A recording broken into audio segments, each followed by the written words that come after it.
This channel does not promote any violent, harmful, or illegal activities. All content provided by this channel is meant for an educational purpose only. ভাই এখানে তো আপনার এদের আমাদের দেশেরই তো মানুষ সব জায়গাতে সারা দেশেই অস্তিত্ব আছে। আপনি কয় জায়গার অস্তিত্ব নষ্ট আমরা এটা হচ্ছে ওদের ক্যাবলাটা ভেঙে দিতে পারলে সব এভরিথিং ওকে হয়ে যাবে। কখনো মানে ঠিক আছে, এগুলা আপনি লজিক্যাল চিন্তা করেন, এটা না হয় না, এটা সম্ভব না। আপনি যে কাজটা করতেছেন, আপনি যদি এটা পারেনও, আপনি যে জিনিসটা চাচ্ছেন এটা তো মানুষের মাথা থেকে তো যাবে না, মাথা থেকে যাবে এটা ভাঙছেন তো সেখানে আবার বাড়াবে। দর্শক শুনছিলেন একজন সেনা অফিসার ও ৩২ নম্বরে ধানমন্ডি শেখ মুজিবুর রহমানের ভাঙা বাড়ি ভাঙতে আসা বিক্ষুব্ধ একজনের কথোপকথনের অংশবিশেষ। বিক্ষুব্ধ ব্যক্তি বলছেন আওয়ামী লীগের ক্যাবলার অস্তিত্ব রাখবেন না। উত্তরে সেনা সদস্য বলছেন সারা দেশে ওদের অস্তিত্ব রয়েছে, কত জায়গার অস্তিত্ব নষ্ট করবেন। ধানমন্ডিতে দিনভর দায়িত্বরত সেনা অফিসারের বক্তব্যের মিল রয়েছে রাজনৈতিক গণসংহতি আন্দোলনের প্রধান সমন্বয়কারী জুনায়েদ সাকির বক্তব্যে। তিনি বলেন, বুলডোজার দিয়ে কোনো স্থাপনা গুঁড়িয়ে দিলে ফ্যাসিবাদ নির্মূল হবে না, প্রতিষ্ঠা করতে হবে সামাজিক ন্যায় বিচার।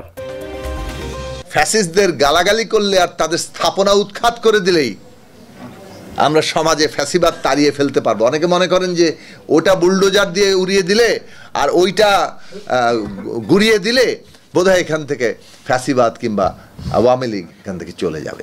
রাজনৈতিকভাবে নতুন রাজনৈতিক ব্যবস্থা প্রতিষ্ঠা করতে না পারলে, ন্যায় বিচার প্রতিষ্ঠা করতে না পারলে ফ্যাসিস্টদের বিতাড়ন করা সম্ভব হবে না।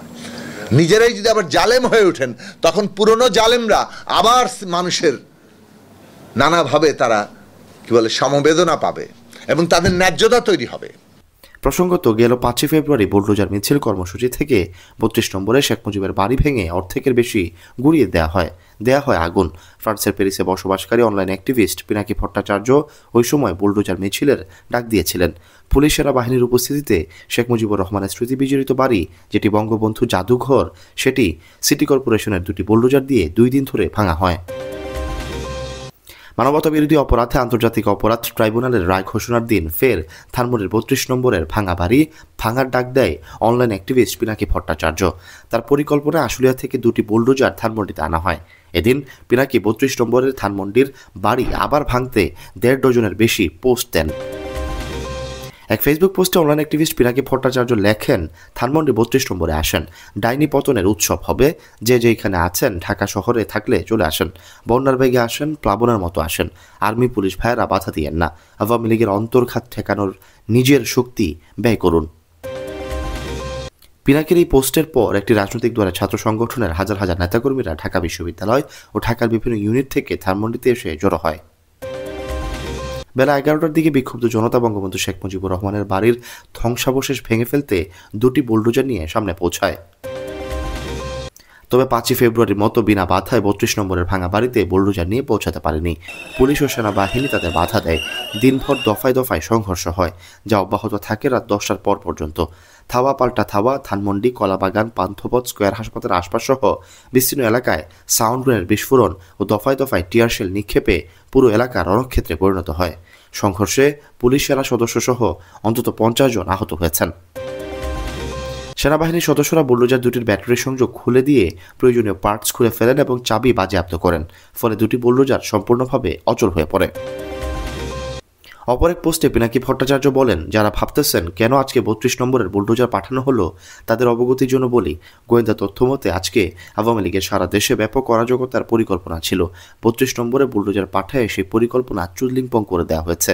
আওয়ামী লীগ বুঝেছে একটা জায়গায় হামলা অরাজকতা করলে জনতা বদলা দিতে ৩২ নম্বরে ছুটে আসবে। এটারে বলে ডেটারেন্ট। আওয়ামী লীগ যতবার অরাজকতার পরিকল্পনা করবে, ৩২ নম্বরে ততবার বুলডোজার পাঠানো হবে। শেষে পিনাকি লিখেন, আর হ্যাঁ, টুঙ্গিপাড়ার জন্য আলাদা পরিকল্পনা আছে, আসো খেলা হবে। এর আগে গত 13 নভেম্বর পিনাকি ৩২ নং চুদলিংপং লিখে একটা পোস্ট করেন, যদিও সাধারণ মানুষ এই স্ল্যাংয়ের অর্থ জানেন না।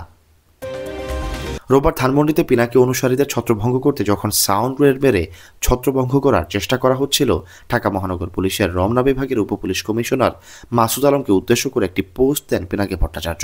তিনি লিখেন, ডিসি মাসুদ ছাত্র জনতার উপর সাউন্ড গ্রেনেড মারলে কিন্তু খাতা থেকে নাম কেটে যাবে। প্রশ্ন উঠেছে, পিনাকি ভট্টাচার্য আসলে কার? কেন বারবার বঙ্গবন্ধু শেখ মুজিবুর রহমানের বাড়ি ভাঙার নির্দেশনা দিচ্ছেন? ছাত্র জনতাকে উস্কানি দিয়ে কেন রাজনৈতিক পরিস্থিতিকে অস্থিতিশীল করছেন? অন্তর্বর্তীকালীন সরকারকে বারবার বিব্রতকর অবস্থায় ফেলে তিনি আসলে কার স্বার্থ রক্ষা করছেন? রাজনৈতিক বিশ্লেষকদের অনেকেই মনে করেন আওয়ামী লীগ আমলে ভারত হয়ে ফ্রান্সে পালিয়ে যাওয়া অনলাইন অ্যাক্টিভিস্ট পিনাকি ভট্টাচার্য প্রতিবেশী একটি দেশের এজেন্ট হয়ে কাজ করছেন, সাধারণ মানুষকে ফাঁকি দিতে, যদিও তিনি কথায় কথায় ওই দেশের বিরোধিতা করে থাকেন।